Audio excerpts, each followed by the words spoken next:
신약교론 제4강을 시작하겠습니다. 고넬료가 이방인입니까 유대인입니까? 최초의 이방인이 예수를 믿게 되었어요. 이 사건을 인해서 그럼 뭐가 세워져야 됩니까? 교회, 이방인 교회가 세워졌는데 최초의 이방에 세워진 교회가 무슨 교회? 안디옥 교회. 자, 이 안디옥 교회를 우리가 보게 되겠습니다. 아까 디아스포라 안디옥 교회의 특징, 우리 다 같이 한번 읽읍시다. 1번 시작. 그리스도의 복음에 기초한 교회. 2. 하나님의 회양함에 자라는 교회. 3. 그리스도인과 불린 최초의 교회. 4. 형제를 구제하는 일에 힘쓰는 교회. 5. 기도하며 선교하는 교회. 6. 성령 충만 교회. 7. 이방 선교의 전초이지. 이렇게 이게 오늘날 모든 교회 모델이기도 하죠. 자, 바울의 1차 전도입니다. 제가 팁을 하나 드릴게요. 이게 중요한 팁이에요. 여러분들이 신앙생활 60년, 70년 하면서도 이걸 잘 모르더라고요. 바울의 나이가 어떻게 되느냐. 뒤에 가서 제가 설명은 하겠지만 우선 처음에 이게 중요하니까 바울의 1차 전도는 언제부터 시작했어요? 47년부터 시작했죠. AD입니다. 주. 그럼 바울의 나이가 이때 몇 살이겠어요? 힌트. 아까 다 줬어요. 47세예요. 똑같이 나가면 됩니다. 그러면 여러분들 의문이 이제 풀리는 거예요. 성경을 읽으면서 도대체 이게 몇 년도에 일어났고 바울이 지금 몇 살이냐? 47세입니다. 지금. 47세 때 바울은 1차 전도 여행을 시작하게 되고 2년 걸리고 이따가 보겠지만 2차 전도는 곱하기 2, 4년 걸리고 3차 전도는 2의 3배수 6년이 걸려요. 이렇게 하면 안 잊어버려요. 2년, 4년, 6년. 나이는 47세부터 바울은 1차 전도여행을 시작하고 동반자는 바나바와 마가 요한인데, 자, 안디옥, 구브로, 보가, 비시디아 안디옥, 더베 이런 순으로 나가게 되겠죠. 여기 지도를 한번 볼까요? 자, 1차 전도 여행은 안디옥에서부터 시작합니다. 안디옥이 두 개가 있어요. 좀 이따 보겠습니다. 수리아 안디옥, 비시디아 안디옥 두 개가 있어요. 수리아 안디옥, 우리 흔히 얘기하는 안디옥에서 구브로, 오늘 키프로스 사이프러스로 가죠. 여기에서 위로 올라갑니다. 길리기아, 오늘 터키의 남부 지방이에요. 이 지방으로 올라갔다가 역순으로 그대로 다시 돌아옵니다. 문제가 생겼죠. 마가 요한이 여기 몸이 조금 아프다고 씩씩거렸어요. 그래서 시험에 든 겁니다. 마가 요한이 시험에 들어서 마가 요한은 중간에 돌아왔죠.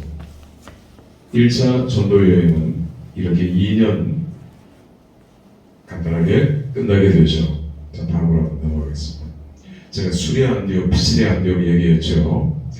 알렉산더 대왕이 죽은 후에, 헬라 알렉산더 대왕이 죽은 후에 4명의 장군이 나라를 다 나누어서 통치하는데 그 중에 터키와 팔레스타인 지역을 누가 통치하느냐면 셜루쿠스가 왕조를 세워요. 자기가 이제 일대 왕조가 되는 거죠.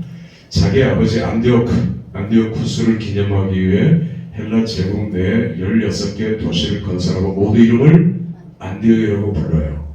그러니까 터키와 이 팔레스타인 지역의 16개 중에서 성경에 몇 군데가 등장합니까? 2군데. 그 2군데가 소아시아 지역에 있는 비시디아 안디옥, 터키 중서부에 있죠. 바울의 1차 전도 여행지. 그리고 바울과 바나바는 비시디아 안디옥에서 복음을 전했는데 쫓겨났어요. 2차, 3차 여행도 비시디아 안디옥을 방문했고요. 발굴은 79년도에 엄청난 것들이 발굴되었습니다. 비시디아 안디옥도 아주 유명한 큰 도시예요. 자, 수리아 안디옥, 우리가 지금 보통 안디옥이라고 얘기하는 곳이 수리아 안디옥. 이단 니골라의 고향이고 이방 선교의 중심지로 그리스도인으로 불리웠고 아가보 선지자 기근을 예언했고 바나바 바울을 선교사로 파송했고 첫 번째 선교의 보고지 그대로 돌아왔고 두 번째도 마찬가지고 예루살렘 사도회의 결정으로 인편을 전달받았죠. 유대인들은 이방인들은 다 할례를 행해야 된다 하니까 예수 믿기가 어려운 거예요. 이 문제는 계속 일어납니다. 할례를 받아라, 할례를 받아라. 이 사도회에서 이방인은 할례를 안 받아도 된다. 안 받아도 된다. 이 인편으로 이걸 전해받았죠. 사도의 결정. 세 번째 선교 여행 전까지 머물렀습니다. 오랫동안 머물렀죠. 그래서 모든 선교의 본거지가 안디옥 교회라는 거. 이 안디옥 교회에서 아까 누가 더 만났다 했죠. 바로 율법에 대해서 베드로를 책망하는 곳이에요. 베드로가 눈치를 이렇게 보면서 유대인들이 있으니까 결례를 손을 씻고 뭐 그 결례를 이렇게 지키는 거예요. 그러니까 그리스도인 입장에서 바울이 볼 때는 이거 아니거든요. 그런데 바울은 후배란 말입니다. 그런데 바울이 베드로에게 나이도 많은데 베드로에게 야단을 쳤어요. 베드로는 12수장 중에 우두머리인데 바울이 야단을 친 겁니다. 뭐하냐고 이게. 응? 왜 유대인들의 눈치를 보느냐. 베드로가 혼이 났죠. 바울에게 잘못했다 했습니다. 사과를 했죠. 베드로도 대단하고 감사하죠. 베드로 여기서 버텼더라면 네가 뭔데 했더라면 저에게 큰 불상사가 일어났을 법도 합니다. 자, 그리고 로마와 알렉산드리아에 이어서 세 번째 큰 도시가 로마 제국 인구 50-70만 기독교 선교의 전적이지. 자, 피시디아 안디옥에서 1차 선교니까 지금 아까 지도 설교합니다. 뭐라고 설교합니까? 바울이 예수 그리스도가 메시아다. 메시아가 예수 그리스도다. 그리고 그분의 죽음과 부활이 우리의 구원을 이루셨다. 두 번째는 이신특의 믿음으로 의롭게 된다. 이게 기독교 신앙의 기초가 되었지요. 세 번째, 먼저는 유대인, 다음은 이방인, 선교 전략. 네 번째는 바울을 시기한 사람들 내쫓았죠. 결국 그들은 구원을 받지 못했습니다. 여러분, 성경, 신약 성경 27권 중에서 제일 첫 번째 기록된 성경이 무슨 성경이다? 야고보서입니다. 야고보서. 이 야고보는 제자 야고보가 아니라 예수님의 육신의 친동생 야고보예요. 육신의 친동생 야고보는 예수님이 이 땅에 계실 때는 예수님을 안 믿었어요. 오히려 비난하고 공격하고 끌어내려고 하기도 이래도 그런 적이 있었죠. 그러나 예수 그리스도의 부활 사건으로 동생은 예수님을 메시아로 고백하고 믿고 초대 예루살렘 사도들도 있고 다 있는데 감독이 되었어요. 초대 제일 중요한 리더가 되었고요. 예루살렘 공회의 의장이었고 베드로 요한과 함께 교회 기둥 성경에 이렇게 많이 나와 있습니다. 얼마나 기도를 많이 했는지 무릎팍이 다 헤어졌어요. 우리는 양복 구겨질까봐 잘 기도 못하고 그러죠. 저도 새벽기도 수십 년 하면서 그 새벽기도 때는 꼭 강단 뒤에서 무릎 꿇고 기도했거든요. 그런데 나이가 들면서 무릎이 아프더라고요. 계속 아프거나 말거나 계속 그렇게 이제 기도를 해왔었는데 약대의 무릎이 어떻게 되어 있어요? 원래 다 헤어져서 얼마나 기도를 많이 했으면 약대의 무릎이 되었을까? 1세기 유대인 역사가 요세푸스에 의하면 AD 62년경 제사장 아나우스에 의해 돌에 맞아 순교했습니다. 누가? 야고보가. 자, 예루살렘에서 기록된 서신이고요. 배경은 예수님 부활하신 지 20년이 되었고 믿음이 자꾸 약해지잖아요. 그때 야고보가 로마 제국에 흩어져 있는 디아스포라 유대인들입니다. 수신자가 유대인 성도들에게 보낸 공식 서신입니다. 왜? 동족으로부터 많은 핍박을 받았어요. 유대교의 핍박을 많이 받은 겁니다. 또 유대교의 습관에서 벗어나지 못하고 말로만 경건, 믿음으로는 구원 없고 행위가 없잖아요. 실천적 생활을 등한시하고 유대인들이 장사꾼들이죠. 로마 제국 전역을 돌아다니며 장사가 최고예요. 뭐니 해도 머리가 최고야 하는 사람들이죠. 미성숙한 성도들로 인해서 교회 안에서 갈등이 대두되었어요. 유대인들이 문제를 많이 일으킨 겁니다. 이에 초대교회를 굳건히 하고자 본서를 기록하는 거예요. 이게 기록의 목적입니다. 자, 예루살렘 공의회 최초의 공의회입니다. 49년도에 안디옥 교회에 머물 동안 모두 다 할례를 받아야 된다. 이게 아니잖아요. 이 문제 때문에 공의회가 열린 겁니다. 사도들이 다 모였어요. 자, 공의회 뭐라고 결정했습니까? 할례 안 받아도 된다. 꼭 내가 받아야 되겠다 하는 사람은 받아도 되겠지만 공식적으로는 안 받아도 된다.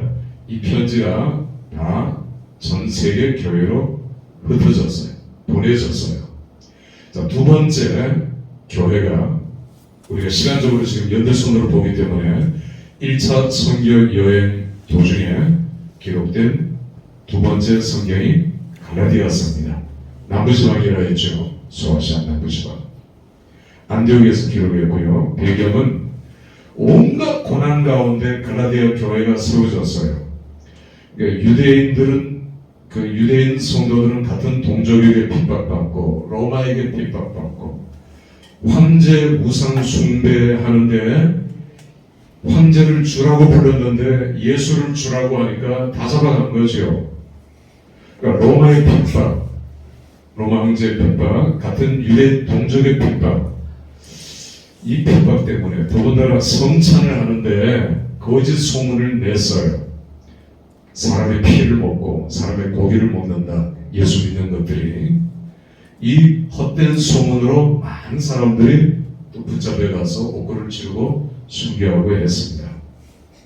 갈라디아 교회는 이런 핍박 가운데 굳게 서야 되겠고, 거짓 교사들이 또 핍박을 했고, 갈라디아서를 쓰게 된 목적은 사도권, 바울 네가 무슨 사도냐? 12제자만 사도지. 그런데 바울은 자기의 사도권을 정당화했어요. 왜? 누가 사도로? 넌 내 마지막 사도라고 예수님이 불렀죠. 그걸 얘기했고요. 신적 기원에 있다. 그리고 율법을 완성시킨 분은 예수 그리스도의 십자가다. 율법을 완성하기 위해서 오셨다. 모든 율법의 완성은 예수 그리스도다. 세 번째, 오직 믿음. 네 번째는 율법에서 자유. 구약의 율법은 억지로 하잖아요. 억지로 했어요. 억지로 모든 것들을 억지로, 제사도 억지로. 복음은 자유예요. 자원함으로 해야 합니다. 여러분들이 교회에서도 억지로 하면 안 돼요. 꼭 다 해놔요. 억지로 40일 작정기도 다 붙이고, 요즘은 그렇게 하는지 모르겠는데, 그러면 내가 장로인데 내가 권사인데 안 올 수 없잖아요. 물론 억지로 와서 은혜 받는 게 목적이긴 했지만 억지로 하면 하나님께서 안 받으셔요. 그래서 신약의 핵심은, 언약의 핵심은, 새 언약의 핵심은 자원입니다. 자원. 오늘도 우리 삼계탕을 자원으로 해서 우리 얼마나 감사하게 또 시키지 않았어요. 자원입니다. 할렐루야. 자, 자유입니다. 갈라디아서의 핵심 단어는 자유고, 기독교 신앙의 대헌장, 특히 루터의 종교 개혁 때도 갈라디아서가 제일 중요했어요. 그리스도인의 자유, 종교 개혁 선언문. 캐톨릭 신앙도 억지로 했는데, 우리가 억지로 하면 열매도 없고 하나님 기쁨 받으시도 않는데, 그렇게 하지 말자. 기쁨으로 하자. 기쁨으로. 자원함으로 하자. 이게 얼마나 은혜가 됩니까? 기쁨으로 할 때. 할렐루야. 자, 거짓 교사에 대해서도 단호하게 끊어버리지만 그들에게 미혹되어서 오늘날도 마찬가지예요. 이단 괴수들, 두목들은 단호하게 끊어버려야 되겠지만 그들에게 미혹되어 율법 가운데 있는 자들에 대해서는 온유한 심정으로 이해하고 받아들이고 감사하느라. 그래서 로마서와 동일한 이신득의가 갈라디아서의 주제라는 것. 자, 2차 전도에 48년 4년이라 했죠. 바울의 나이가 몇 살이라고요? 48세. 실라와 디모데가 합류했고요. 데살로니가 전후서. 바나바와 바울의 의견 충돌로 따로따로 출발했죠. 누구 때문에? 마가 요한 때문에. 조카고. 그런데 마가의 다락방에 주인 마리아, 예수님의 어머니 마리아 동명이인이죠. 아들이 마가 요한이에요. 예수님이 기도할 때 감람산에서 호기심이 많은 청년, 그래서 잠에서 일어나서 헛이불을, 마가복음에만 나옵니다. 헛이불을 뒤집어 엎고 추우니까 밤에 날씨가 제자들 기도하고 예수님을 따라서 이렇게 원반씩 갔어요. 그러다가 하속들, 대제사장의 하속들이 붙잡히고 뿔뿔이 흩어지면서 너 누구냐고 확 붙들었거든요. 하속들이. 그때 마가 요한이 이 겉옷을 벗어던지고 거의 벌거벗은 몸으로 도망쳤던 그런 추억이 있었어요. 어릴 때는 그럴 수 있죠. 청년 때는. 그런데 철이 좀 없었습니다. 그런데 이 마가를 나중에 베드로가 데리고 다니면서 마가복음을 기록하게 했어요. 사실 베드로의 경험입니다. 그래서 학자들 간에 마가복음이 먼저다, 이제 마태복음이 먼저다 기록된 게, 그러나 우리가 대체적으로 마가복음이 제일 먼저 기록되었고 베드로가 옆에서 다 도와줬고 가르쳤고 자기의 제자 삼아서 데리고 다녔고, 그래서 우리가 성경을 보면 마가복음에서 인용된 구절들이, 같은 사건들이 다른 공간 복음에도 이렇게 나오고 있는 것을 보게 됩니다. 자, 알렉산드리아 교회를 세운 뒤 감독으로 순교했다고 전해지고 있습니다.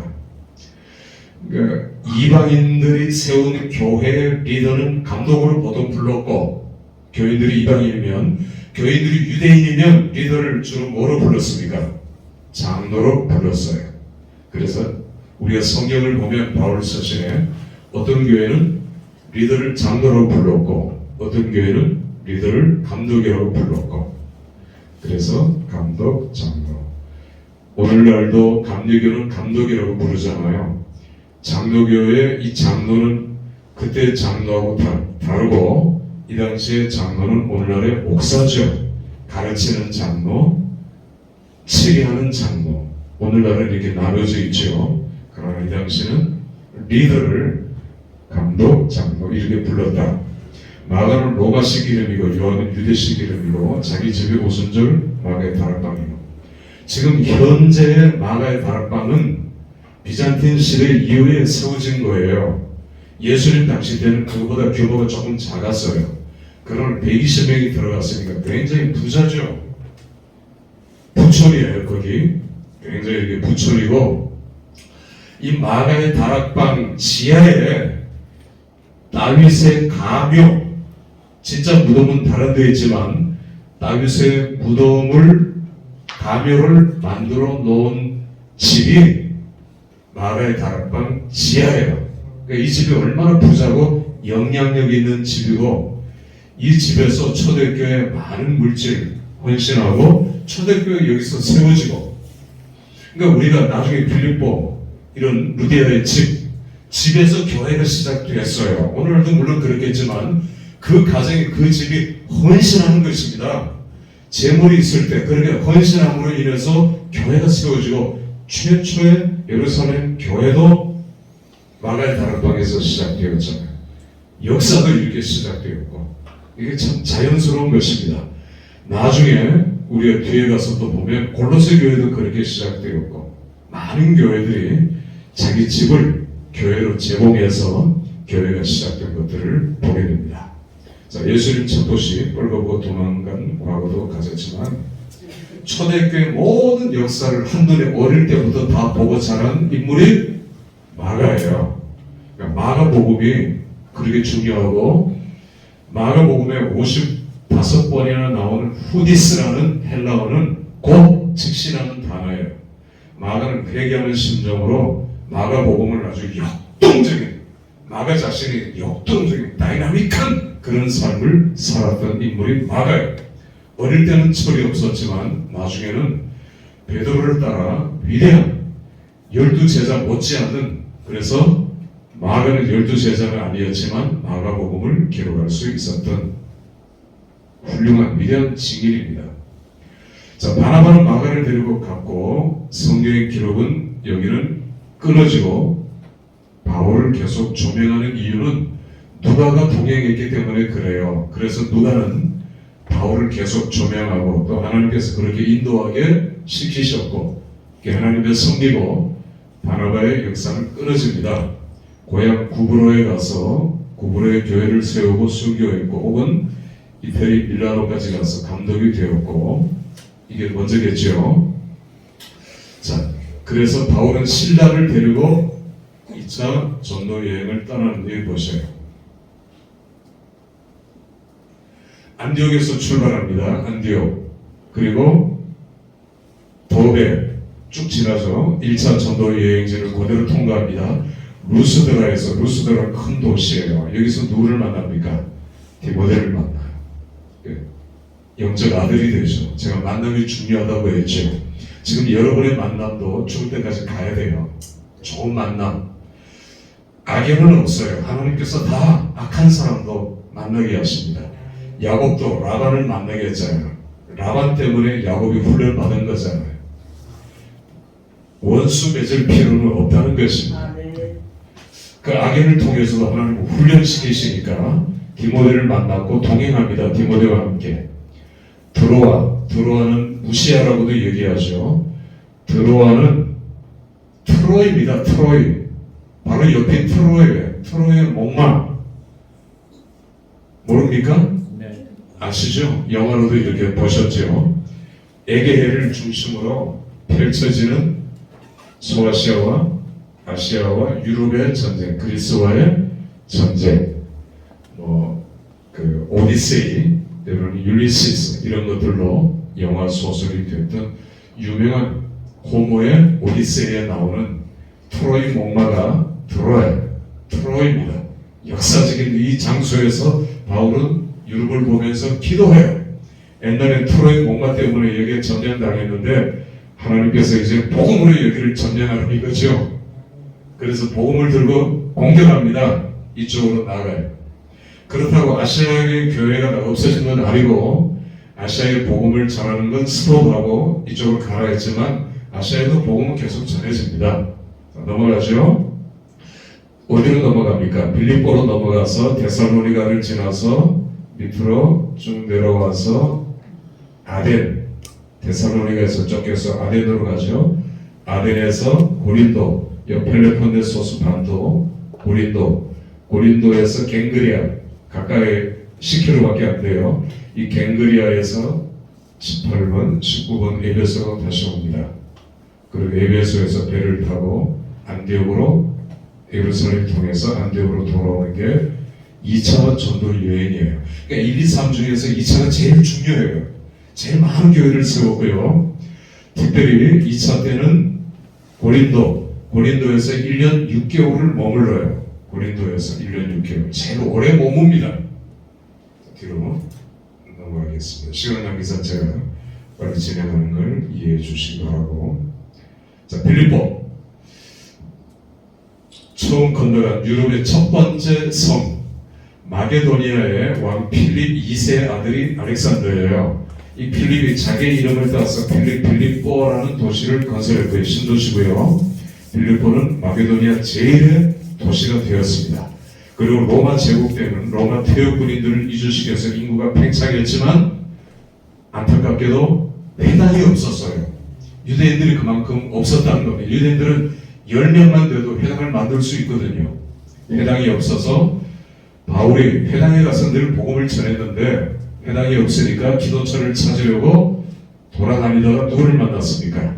자주장사 루디아를 만나게 되죠. 자색 옷감, 빨간색.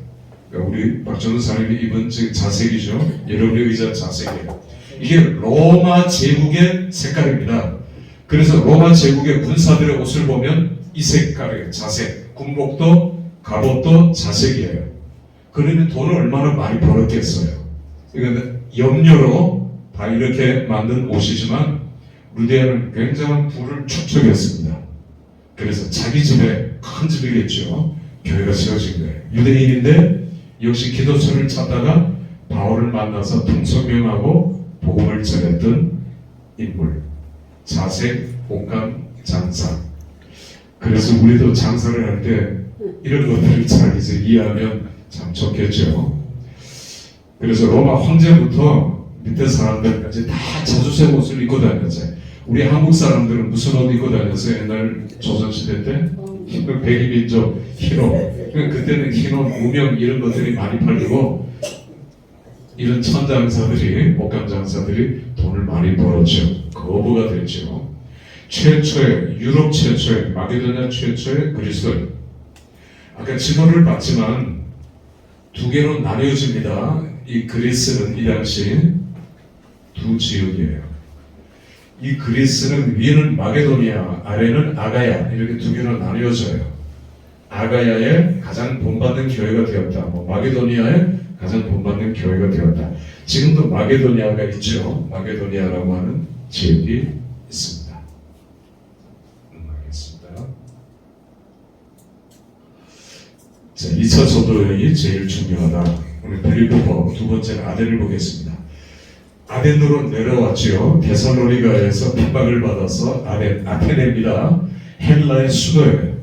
헬라 제국 300년간의 헬레니즘, 헬라 제국 알렉산더의 수도가 아테네예요. 헬라 문화의 중심지고 로마, 알렉산드리아와 함께 세계 3대 도시예요.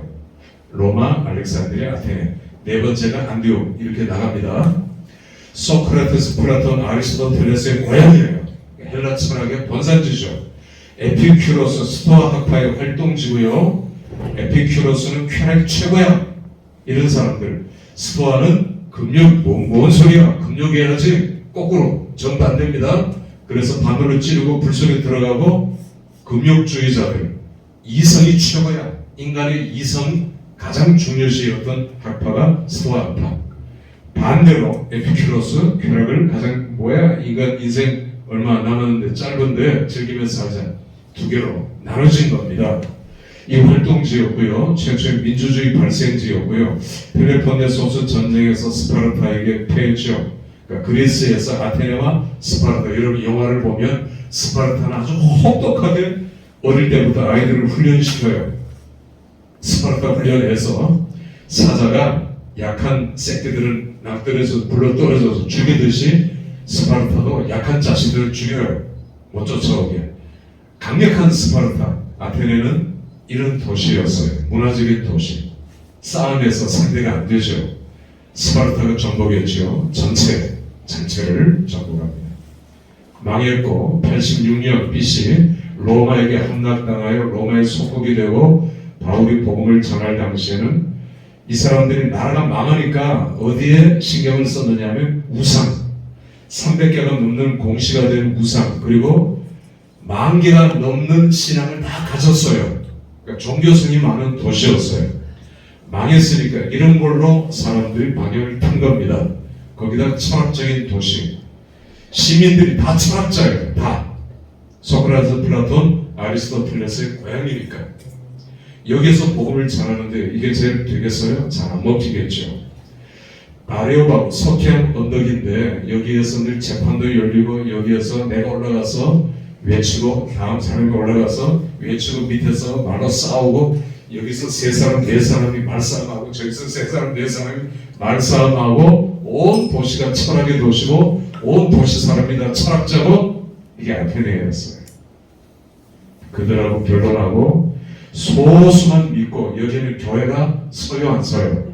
안 서는 유일한 도시가 아테네예요. 안타깝지만 소수만 믿게 됩니다.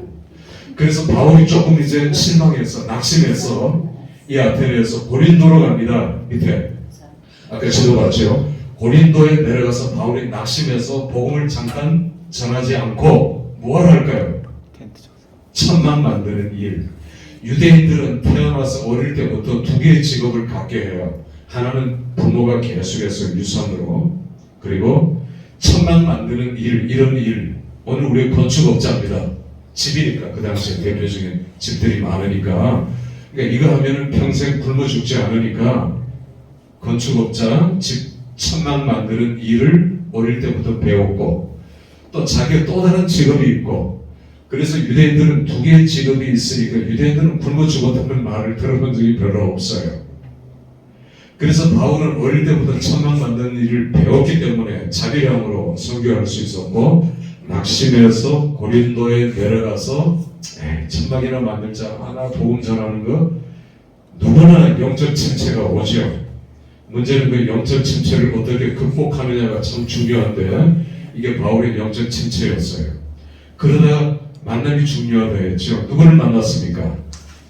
아굴라와 브리스길라 부부를 만난 거예요. 그들도 시장에서 같은 업, 천막 만드는 업을 하다가 거래를 하다가 통성명하고, 바울이 거기서 복음을 전했고, 낙심했지만 복음은 전했고, 아굴라 브리스길라 부부가 예수를 믿게 됐고, 이제 끝까지 바울을 돕는 조력자가 됩니다.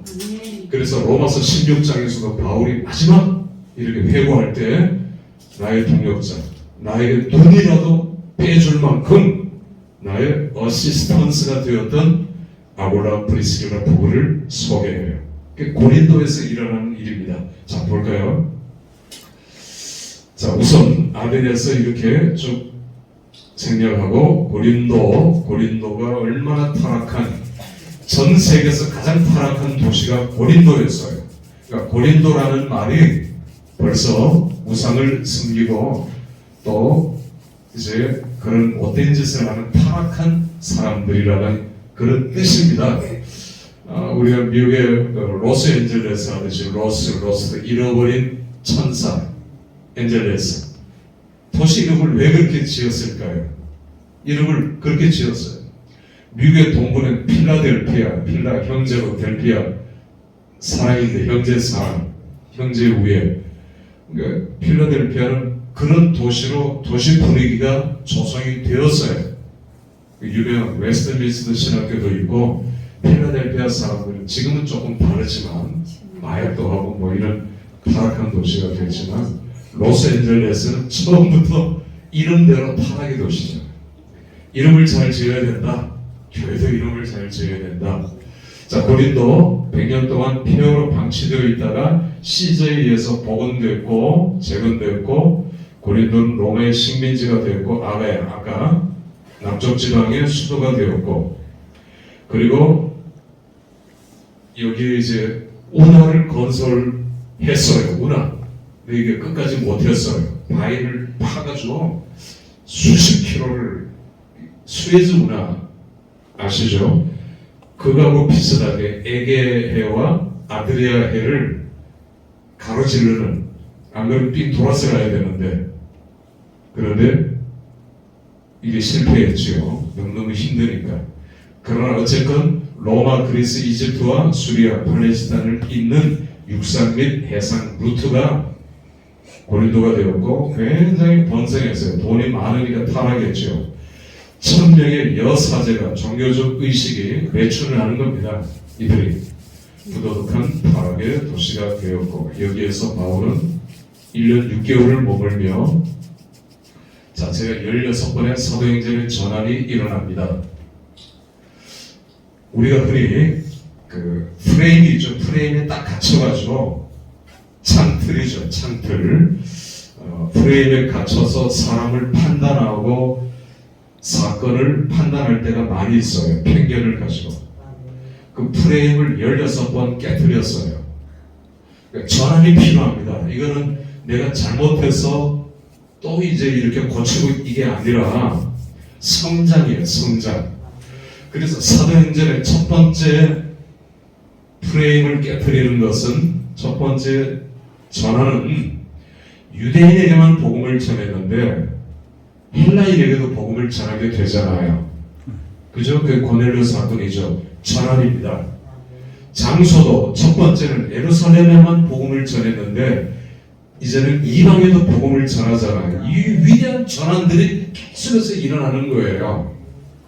그러니까 여기에 제가 쓴 것은 그 전에는 전도 여행할 때 그 전에는 바울이 시간이 없어요. 나이가 지금 점점 많잖아요. 전도 여행 한번 갔다 올 때마다 나이가 2년 4년 조금이었어요. 바울이 초조했어요.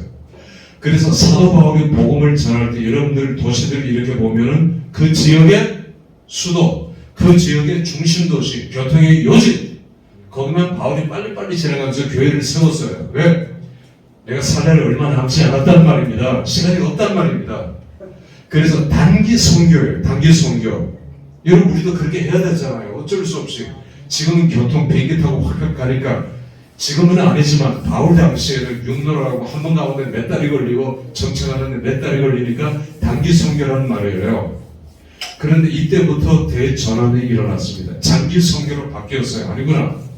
그래서 고린도에서 1년 6개월을 머물면서 데살로니가 전후서 나중에도 성경들을 기록하게 되고 장기 선교로 전환합니다. 그러니까 이건 굉장히 중요해요. 그러니까 여러분들의 사역에 있어서도 전환들이 계속해서 일어나야 돼요. 그 프레임에 갇혀가지고 처음부터 끝까지 죽을 때까지 그 프레임에서 벗어나지 못하는 사람도 많아요. 그런 목사들, 목회자들도 너무너무 많이 봅니다. 여기서 안 벗어나요. 못 벗어나요. 두려워해요. 누가 이걸 깨트리려고 하려면 공격해요. 그거 아니거든요. 전환이 일어나야 돼요. 우리 신학교도 계속 이 전환들이 일어나야 될 줄 믿습니다. 여러분의 삶과 여러분의 사역도 마찬가지예요. 여기에 자기 자신을 가두어두면 안 돼요. 교회도 가두어두면 이것만 해야 됩니다. 그렇게 교회들 끌고 나가면 안 된단 말이에요. 자꾸 전환이 계속 기도하면서 또 하나님의 음성을 듣고 전환 16개의 크고 작은 전환들이 사도행전에 이루어졌다. 그걸 여러분들이 사도행전을 읽으면서 한번 찾아보세요. 제 강의 교재 속에서 그 16번 정도를 소개하는 내용도 들어있습니다만, 자, 데살로니가 전서로 넘어가죠. 데살로니가 전서를 기록했어요. 빨리 도망쳐 내려왔죠. 데살로니가에서 몇 주 있었습니까? 3주, 단기 선교를 했죠. 3주 만에 데살로니가 교회가 세워졌어요. 놀라운 역사입니다. 어떻게 3주 만에 교회가 세워집니까? 그리고 이 교회가 든든하게 세워져 가는데, 자, 데살로니가 전서를 보세요. 신약 성경에는 4가지 성경의 제목이 있어요. 집필자 이름대로 마태, 마가누가 이렇게 있고요. 야고보, 수신자 명, 디모데가 수신했고 빌레몬이 수신해서 수신자 이름으로 성경 이름이 붙여졌고, 수신 지역 이름으로 고린도 전후서, 갈라디아 교회, 데살로니가 교회, 그렇게 교회 이름이 붙여졌고, 성경 이름이 주제를 반영한 성경은 하나밖에 없어요. 사도행전입니다. 데살로니가전서의 기록이었는 3장 6절, 고린도에서 기록했죠. 밑에 와서, 자, 고린도에 그래서 빨리 와라, 빨리. 바울은 여기서 누구를 통해서 번아웃 탈진해서 회복됐다고요? 아굴라와 브리스길라 평신도를 통해서 회복이 됐고, 여기에 다른 제자들을 빨리 오게 합니다. 디모데와 실라를 아덴노로 불러서 합류하고, 바울도 이제는 그 영적 침체에서 벗어났고, 이렇게 해서 전도 여행이 다시 진행됩니다. 자, 데살로니가 후서는 데살로니가 교회 문제가 하나가 딱 있었어요. 다 잘하는데 재림이 임박했다. 재림이 임박했다 하니까 학교도 안 가고 직장도 그만두고 일상생활은 다 집어치우고 교회에 와서 주님 재림하시기를 기다리고 있는 데살로니가 교회 성도들. 종말론적인 신앙은 주님이 내일 오실지 내가 주님 앞에 내일 갈지 몰라요. 저도 그렇게 늘 살고 있습니다. 그런데 주님 오시는 그날까지는 최선을 다해야죠. 최선을 다하는 삶, 이게 올바른 기독교의 종말론이지, 주님 금방 오신다고 아무것도 안 하고, 그건 옛날에 그 다윗 선교회라고 있었어요. 똑똑한 목사입니다. 다윗 선교회 목사. 그런데 잘못된 종말론 때문에 교회 지하에 400명이 모여서 KBS, MBC, SBS가 중계했어요.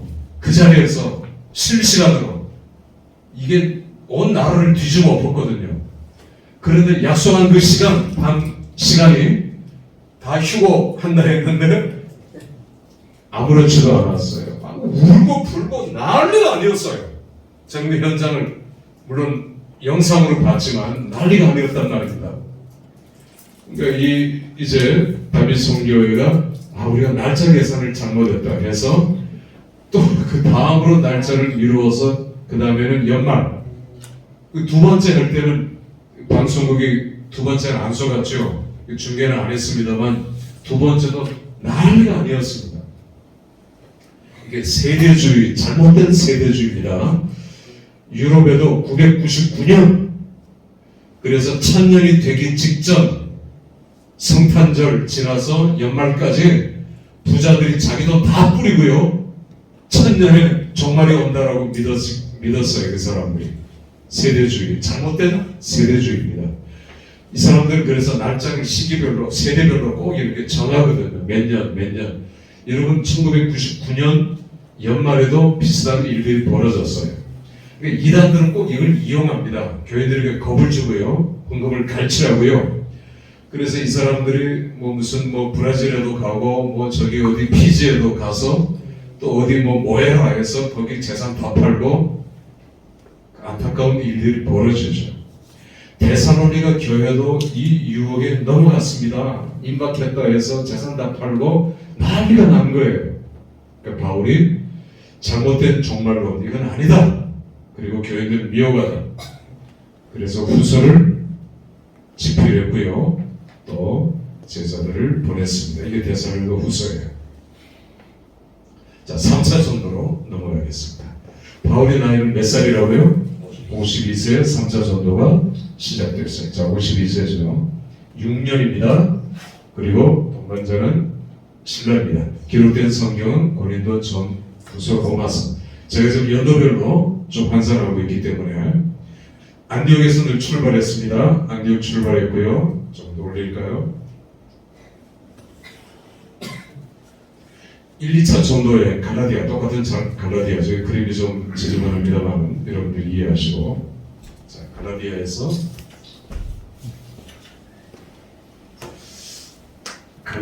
갈라디아 쭉 거쳐서 이렇게 위로 올라가서 다시 유럽으로 2차 전도 여행과 같은 코스로 쭉 내려갔다가 아테네에서 다시 고린도에서 이번에는 위로 다시 올라와가지고 빌립보에서 이쪽으로 넘어와요. 넘어와서 쭉 내려오다가 에베소에 못 들리고 밀레도, 이게 중요하죠. 밀레도에서 에베소의 장로들을 불러서 사도행전 20장 24절을 나의 달려갈 길과 주 예수께 받은 사명, 곧 하나님의 은혜의 복음 증거하는 일을 마치려 하면은 나의 생명을 조금 더 귀한 것으로 여기지 아니하노라. 예루살렘 가면 분명히 죽어요. 바울도 그걸 직감하고 있어요. 선지자가 줄로 꽁꽁 묶어서 예언을 하셔. 가면 잡혀서 감옥에 가고 죽게 됩니다. 생각하지 마십시오.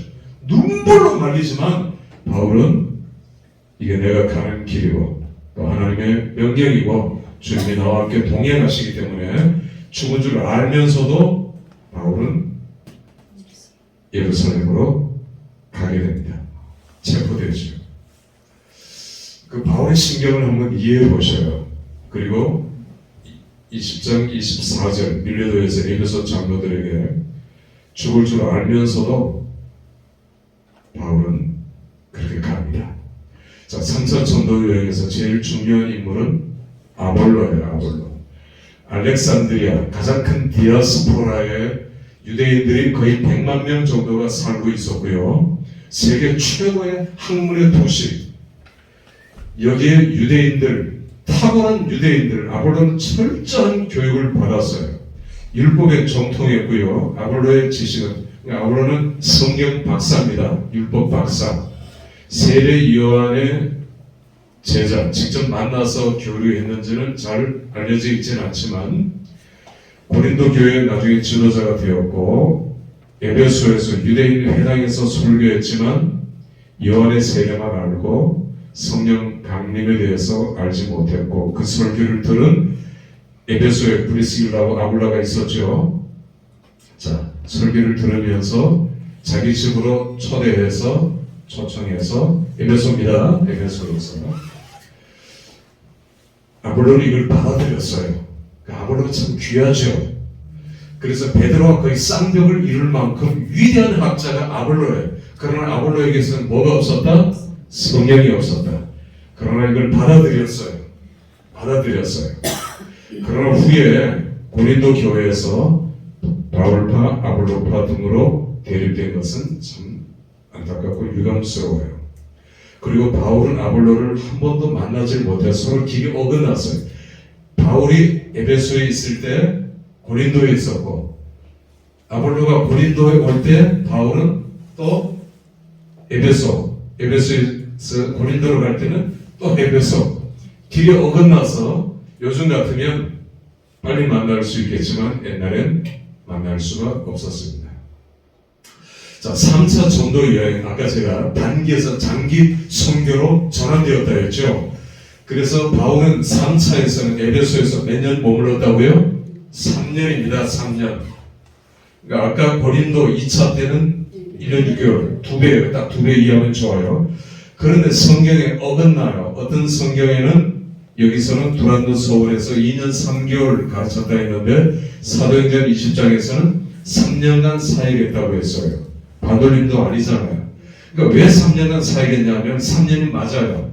두란노 서울에서만 2년 3개월, 에베소에서 3년 사역하면서 옆에 교회들, 쭉 교회들을 세우고 둘러보고 소아시아 이왕계시록 7개 교회도 둘러보고 세우고 그렇게 해서 3년이 걸렸다. 이렇게 이해하면 돼요. 자, 그 다음에 에베소에는 아데미 여신. 아데미는 이제 터키 오늘날 소아시아 사람들이 믿는 가장 중요한 신이 아데미예요. 이게 그리스로 넘어가면 아프로디테입니다. 미의 여신이에요. 미의 여신.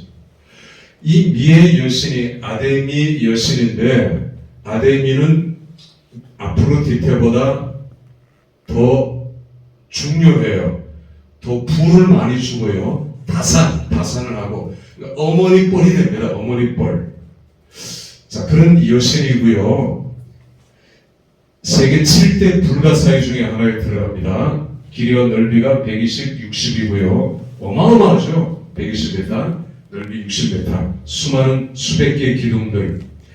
그리고 아데미 신상과 신전의 모형을 제작해서 파는 사업이 번창했어요. 여기 수많은 사람들이 순례오니까 이 에베소라는 도시가 아시아의 수도예요. 아시아의 수도. 첫 번째 황제 아우구스투스가 아시아의 수도로 임명한 그렇게 만든 도시가 에베소였거든요. 그러니까 이 아데미 여신에게 숭배하려고 수많은 사람들이 와서 이걸 다 하나씩 사잖아. 여러분도 해외여행 가면은 뭐 이런 모형 사듯이. 그러니까 이게 우상이다 하니까 타격을 입고 장사가 안 되니까 바울을 못 잡고 바울 밑에 따라다니는 가이오와 아리스타고를 잡아서 끌고 가서 죽이려고 했는데 이 지역의 책임자 서기장이 지혜로운 말로 해산시킵니다. 소동하고. 자, 3차 전도의 여행 고린도 전서를 기록해요. 고린도 전서. 2차 전도 여행 중에 설립한 교회를 3차 6월절 에베소입니다. 그래서 늘 에베소 고린도가 서로 반대편에 있다 이렇게 이해하면 좋아요. 제일 바울이 오랫동안 머물렀던 두 개의 장소에서 성경이 많이 기록되었다. 이 에베소에서는 고린도 전후서가 기록되었다. 왜? 고린도에 파당이 형성되었죠. 분열. 참 안타깝습니다. 파당.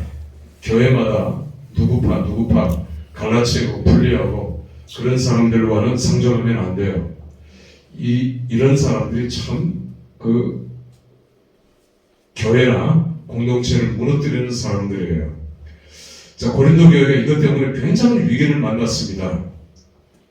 디모데를 고린도에 급파했고요. 고린도 전서를 보냈죠.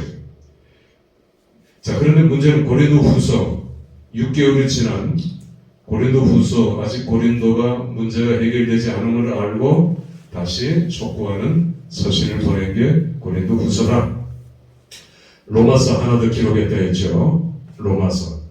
바울이 나이가 많으면서 눈이 나빠졌어요. 저도 한쪽에 백내장 수술 받았고 한쪽에 아직 안 받았는데 이게 안 보여요. 이게 안 보여서 지금 활자를 여러분들 보기에도 크게 한 이유도 있지만 책을 못 봐요 지금. 하나 더 수술을 하면 되는데 수술할 때까지는 뭐 조금 이제 시간이 필요한데 어쨌든 지금 책을 한 줄도 못 읽습니다. 그래서 컴퓨터로 이걸 확대해서 읽어요. 그러니까 여러분이 눈이 좋을 때 이게 불과 몇 년 사이에 갑자기 나빠졌어요. 그러니까 눈이 좋을 때 성경 많이 읽고 책 많이 읽어라. 아닙니까? 그리고 눈이 나쁠 때는 확대해서 보면 그러니까 돋보기로 이렇게 돋보기 큰 걸로 이렇게 봐요. 책을 안 볼 수는 없고 성경도 봐야 되니까 돋보기로 보는데 굉장히 불편해요. 자, 로마서 드디어가 그래서 대피했습니다. 고린도를 세 번째 방문해서 석 달간 머물면서 고린도에서 기록했어요. 그러니까 에베소, 고린도 제일 오래 머물렀고 거기서 성경들이 기록됐고 로마 제국의 수도 로마서 여러분들이 알고 당시의 로마 제국은 영국에서부터 사우디아라비아까지 지배한 세계 최대 제국이었죠. 로마는 80만 명의 인구를 가진 대도시였고요. 무역 정치 중심지였고요. 이때 로마 제국의 황제는 누구였습니까? 네로가 이제 황제가 되고 바울이 네로에게 순교를 하게 됩니다. 유대인 성도들은 예수를 메시아로 믿었지만 여전히 율법 지키고 할례해야 되고 이게 참 끈질겨요. 이런 프레임에 갇혀서 이것 때문에 복음이 확산되는데 굉장히 방해가 됐다. 자, 넘어갑니다. 바울의 4차 선교입니다. 3차까지만 많이들 알고 있는데 4차는 바울이 이제 예루살렘에 와서 체포가 돼요. 나의 달려갈 길 아까 얘기했죠. 로마로 압송됩니다. 가을에서 나이 61세다. 62년 봄까지. 그리고 4차 여행 선교거리. 자, 체포가 되는데 성전을 보면 이 당시 그림 안토니아 요새가 있어요. 헤롯이 건설했다 했죠. 요새가 있고 여기 약 1000명이 주둔하고 있어요. 로마 군병들이 주둔하고 있고 이 로마 군병들이 안토니아 요새 지금도 안토니아 요새가 있습니다. 안토니아 요새가 높아요. 좀 높습니다. 이 성전이 내려다 보여요. 그러니까 안토니아 요새를 왜 여기다 지었을까요? 뭘 어디를 감시하기 위해서?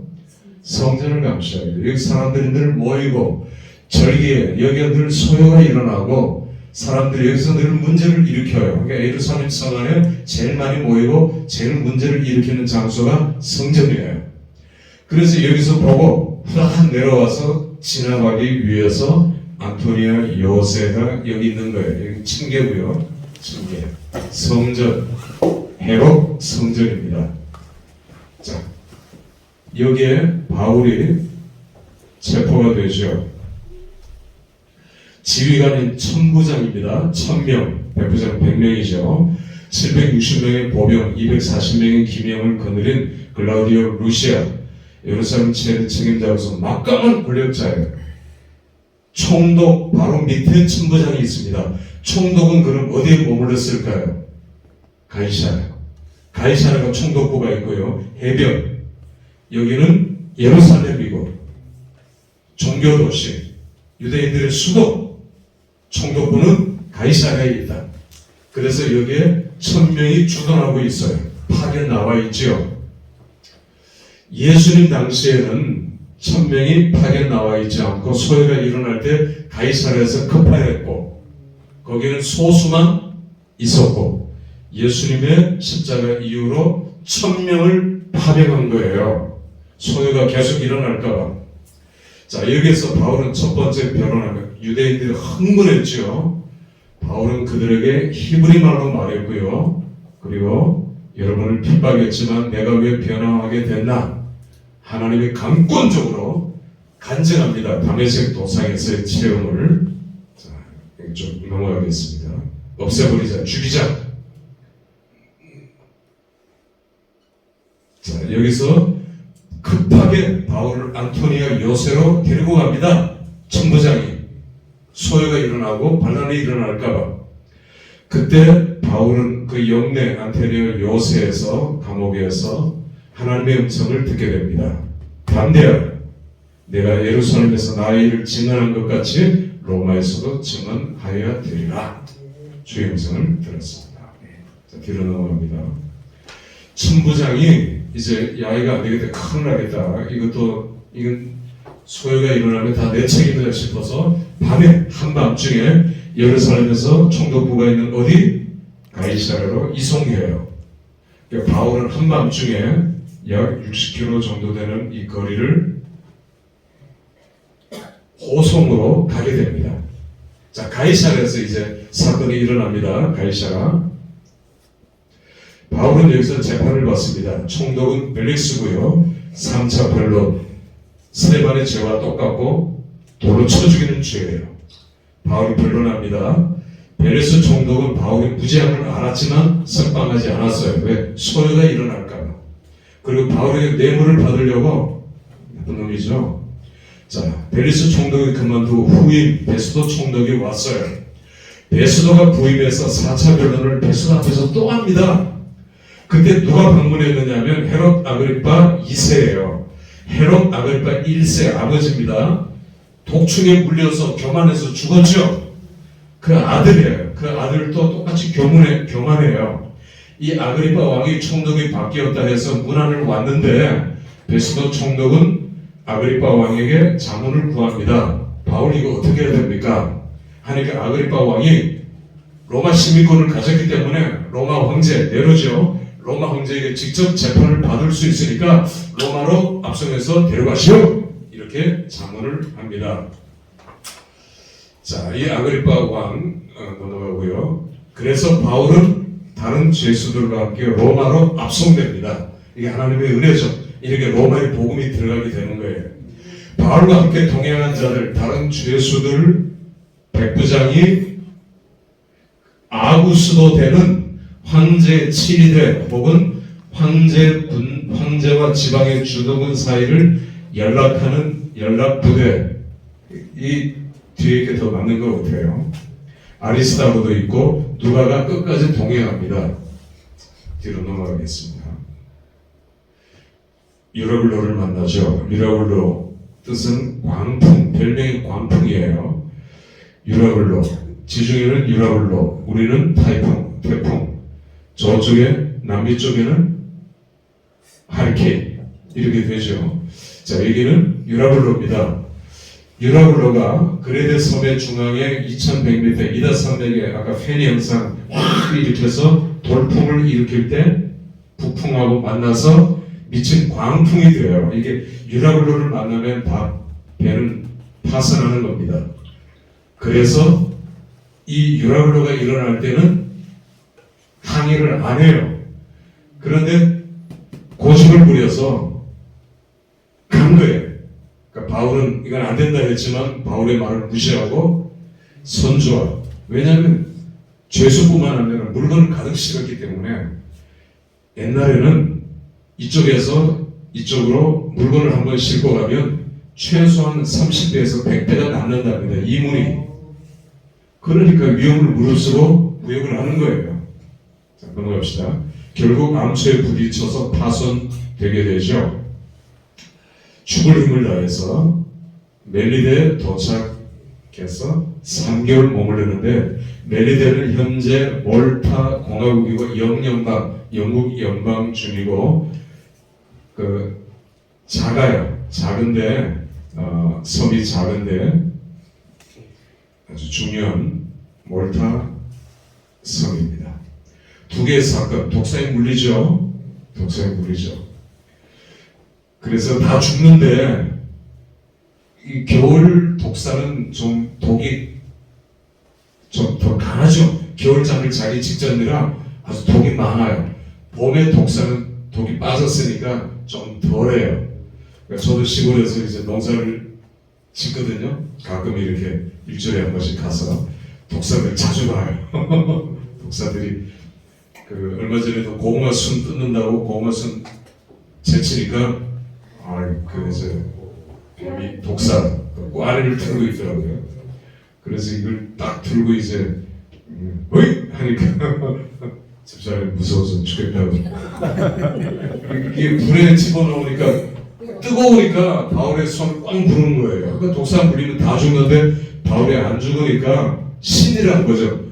루스드라에서도 디모데를 만난 루스드라에서도 같은 일이 일어났죠. 신이다 해가지고 헤매 이렇게 쫓아다니는 그런 일이 있는데 복음하기 위해서 이런 기적이 일어나고, 두 번째는 열병과 이슬에 걸려서 다 죽게 된 보블리오 지도자죠. 원주민의 대표인데 안수에서 낫게 되고 이 몰타가 복음화되는 사건이 일어납니다.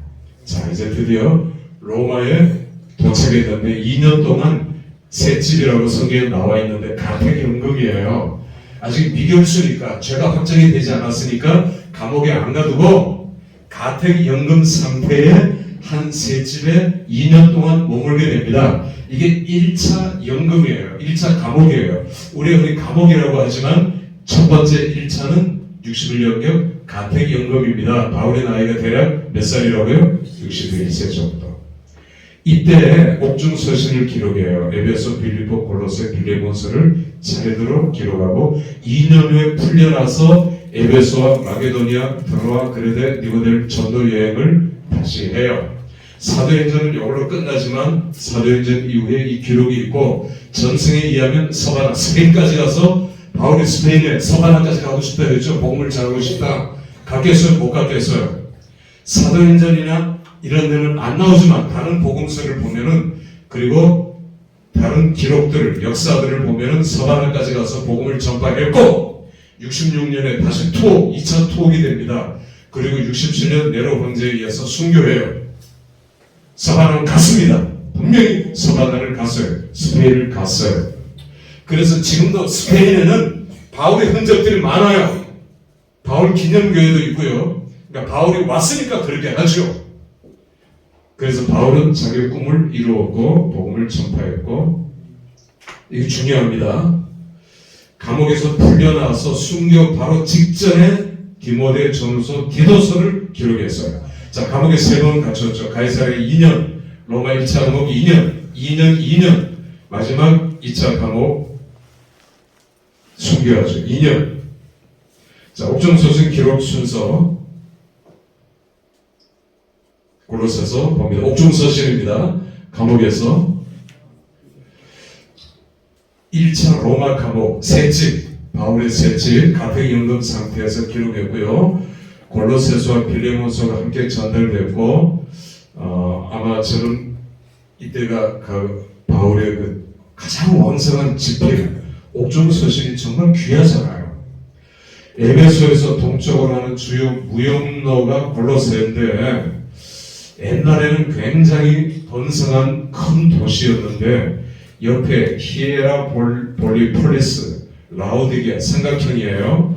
이런 도시가 번성하게 되고 온천이 있고 휴양 도시고, 여기는 산업 도시고 무역 도시고, 골로새는 쇠퇴해서 바울 시대에는 작은 도시가 되고 말았지만 유대인들, 이방인들, 각종 사람들이 섞여 살았던 도시 골로새. 안디오쿠스 3세, 안디옥 3세 이주정책, 유대인들이 많이 살았죠. 골로새 교회는 바울이 세운 교회가 아니라 에바브로가 세웠을 것이라고 추정합니다. 에바브라는 에베소에서 두란노 서원 정확하게 2년 3개월 동안 사역할 때 같은 제자 빌레몬, 아키포 많은 제자들이 있었죠.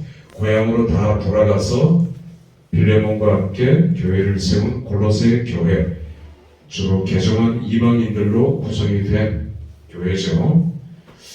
바울이 골로새서를 기록한 직접적인 동기는 에바브라가 골로새 교회를 위협하는 혼합주의, 이단들, 거짓교사 이런 것들 때문에 견고한 신앙을 가져라. 그리고 기독론이 가장 잘 기록되고 있고요.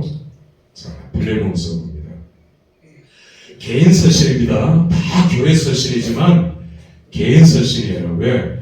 빌레몬은 부유했고 그 빌레몬의 종 중에서 오네시모가 있었는데 이 빌레몬은 두란노 소문에서 회심했고 제자가 됐다고 했죠. 자, 오네시모. 이 오네시모가 빌레몬의 노예였는데 재산을 훔쳐서 도망을 쳐서 아무도 자기를 알아보지 못하는 로마로 들어갔어요. 추도니까 숨어서 여기서 자기 일을 해보겠다. 뭐 노예 표식도 있고 그랬겠죠. 노예 그 낙인 옷 뭐 안에 등에다가 찍기도 하고 옛날에 이마에는 안 찍었는데 그러니까 이런 것들을 감추고 그러다 오네시모가 바울을 만나 그리스도인이 되었고 바울의 제자가 되었어요.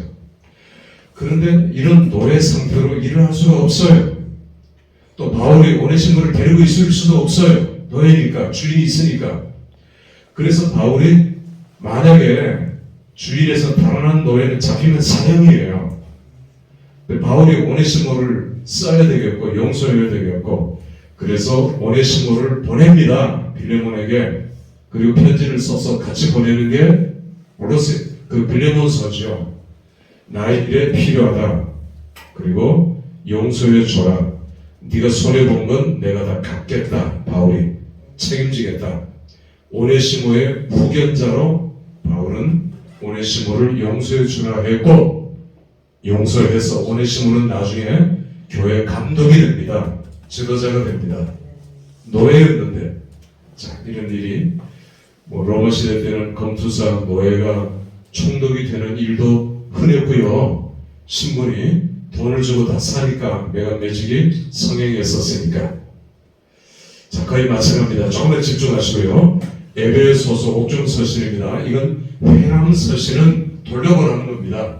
이건 꼭 돌려보라. 왜냐하면 소아시아 교회가 같은 문제들을 가지고 있기 때문에 에베소에서 이 서신을 편지를 받아서 다 돌려보라.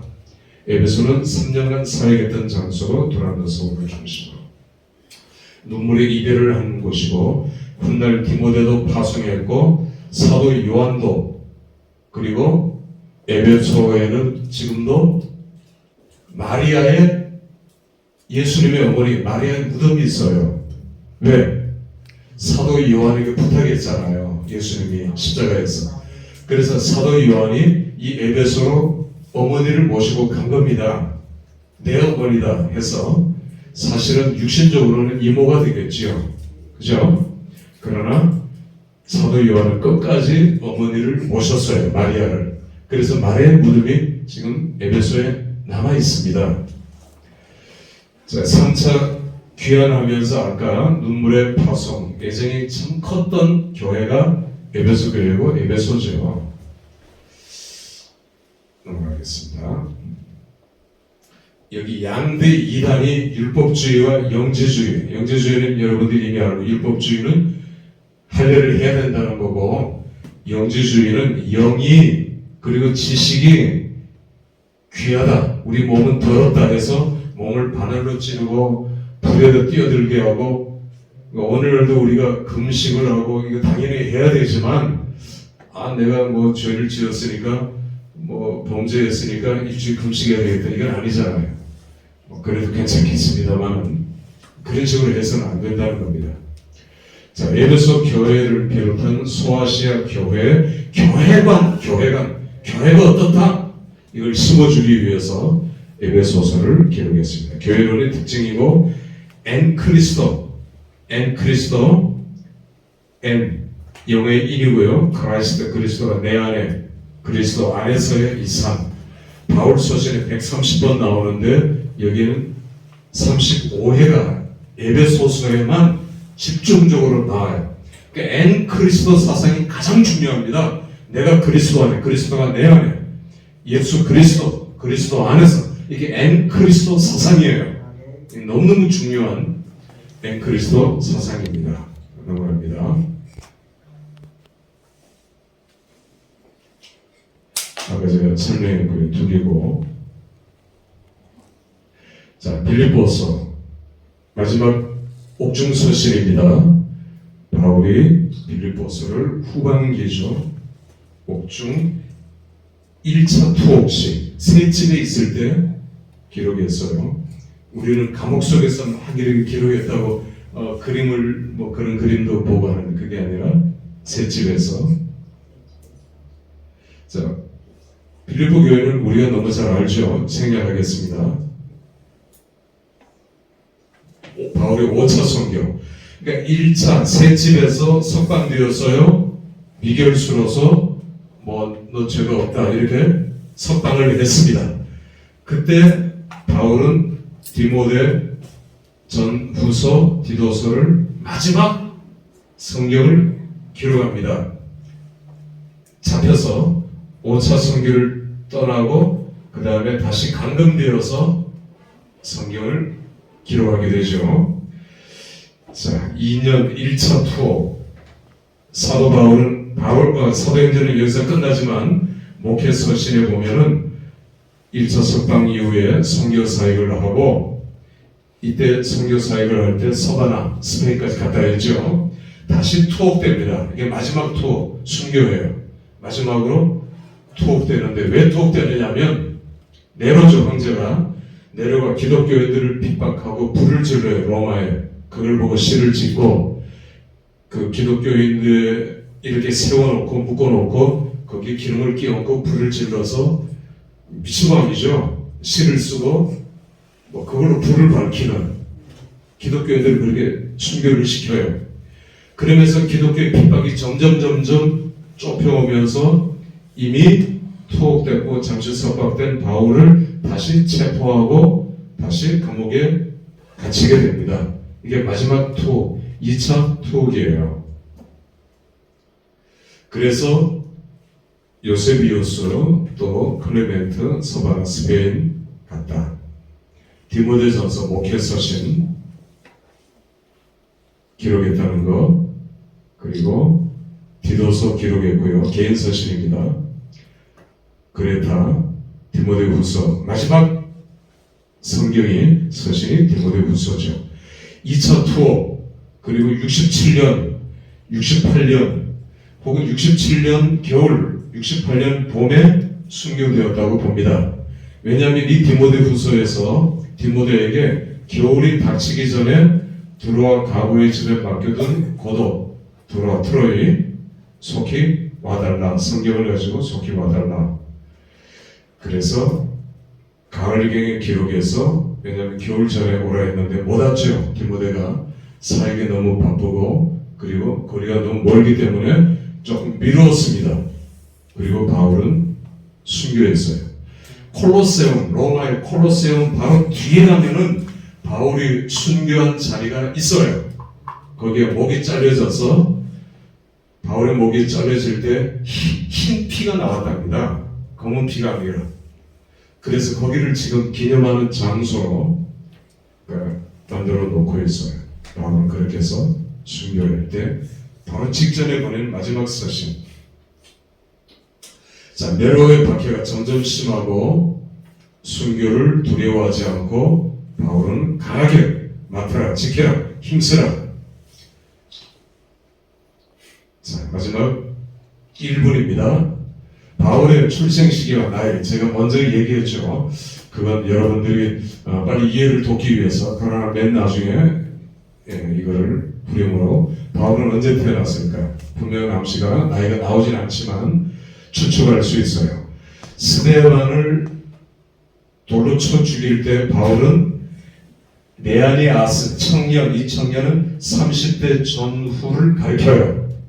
나이가 30세 정도 됐습니다. 바울이 스데반 순교할 때.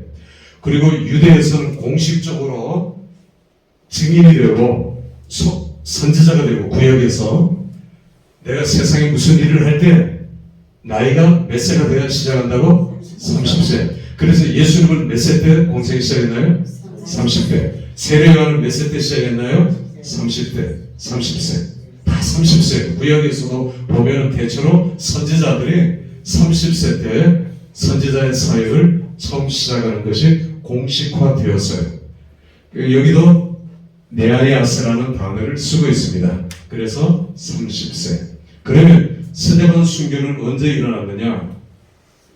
AD 32년으로 보고 있어요. 예수님은 29년입니다. 예수님이 태어난 것은 BC 주전 4년이고 아까 얘기했죠.